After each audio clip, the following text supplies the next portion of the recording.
Hello, everyone. Welcome to the last week of class before our final. And this week we're going to be talking about self-employment. And I know that this is a topic that a lot of people are very interested in because it does give you a lot of freedom and a lot of ways to control your career in the most realistic way. There's a couple of things that we'll talk about with self-employment. Before we get into that, just letting you know that all we have is our self-employment skills essay, which is worth 25 points, and then our LinkedIn Learn contract or temporary employee. Those are the two things for this week, and then for your final, all it is just a reflection discussion board. So you'll post on there, do some responses, all of that.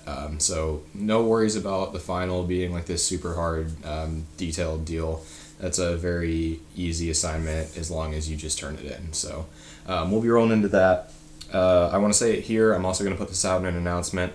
But the last possible day that I will be allowing people to turn in any late assignments, and granted that it has to be something that we've talked about or within the grace period window. The last day that you can turn in late assignments will be next Sunday, which is going to be the 26th. The reason for that is because with graduation and all this stuff going on, if I have people that don't have stuff turned into me and they want to try and wait till finals week, it puts a lot of pressure to get all that stuff through, and we're just not going to go that route. So please, any late assignments, please turn in on the 26th. Other than that, let's jump into self-employment. So there's a couple of things that we'll think about with self-employment, and obviously there's a lot of benefits that go into that as well. The big thing with self-employment that a lot of people is very appealing to them is the fact that you get a lot of control over, your destiny as a whole when you're a self-employed person. And that means more than just, setting up your hours. Do you work from home? Do you go to an office space? It also controls, what does your pay look like? How many employees do you work with? Do you do all of the work yourself? Do you contract some of it out?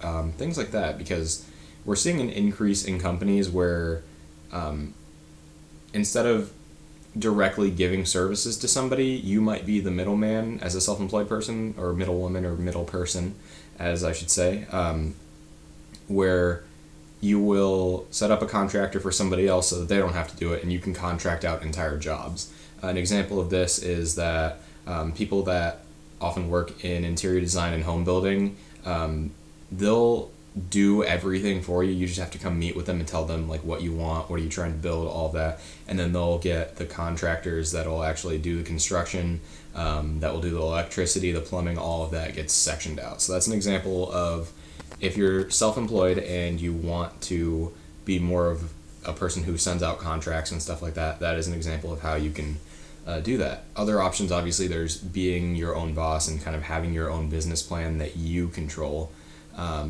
And then there's the part that a lot of people don't think about with businesses, and it's the fact that you control your pay to some degree, but the one thing that being self-employed does not have that a lot of, people that have an actual employer that is not themselves is the security level.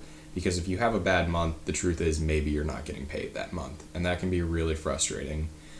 Typically, the more you work, the longer you've established your reputation, the less you have to worry about that being a problem. But those first couple of months or years, you might have that situation unfolding a little bit more. So it's important to have a lot of capital saved up and be ready to go with this plan, or at least have good investors that can get you through it. The one thing that I always suggest thinking about, because this is kind of the last thing on people's minds, is the legal process of starting your own business. You need to make sure that all of your, you have your LLC or anything else like that set up. You have people that are going through and doing all of the paperwork to make sure that your business is set up and ready to go. Because the truth is, if you want to have a successful business, there's a process to it, and there are legal documents and legal hoops you have to jump through. I know for one of the reasons that I'm not very interested in being a private practice counselor is because the level of things that I would have to go through with insurance companies and state licensure and all of these other things they're not that appealing to me as a whole.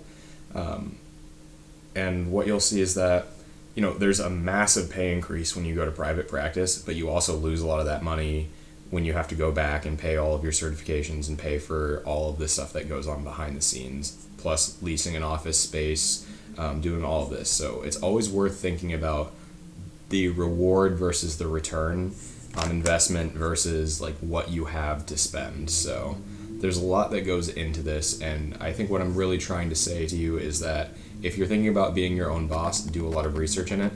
There's a lot of really good resources that you can find. In fact, we have some stuff in our module this week that you'll be able to go over and learn more about self-employment. And you'll also get to see, does self-employment look like from doing contractor or temporary work, which is technically self-employment because you are loaning your skills to somebody that needs them, as opposed to working for a company as a full-time or part-time employee where your skills are just demanded upon whenever they need them. So those are some things to think about with self-employment. I know that there's a huge push for the Be Your Own Boss movement going on right now. And I think that's great because it gives you the opportunity to build your perfect business around you. So we'll kind of look at what that looks like when you go into your self-employment skills essay. And I'm excited to read those responses. But otherwise, the only other reminder that I have for this week is make sure that you're getting things turned in no later than the 26th on any late assignments. If you're having any issues that are popping up towards the end, please get in touch with me sooner rather than later so that we can start working through those. And I hope everybody has a great week. We're almost done here, and we've got our final reflection discussion board coming up next week, and that will be it for us. So I appreciate all of you sticking through on this, and I hope that you all have a safe week. All right, bye.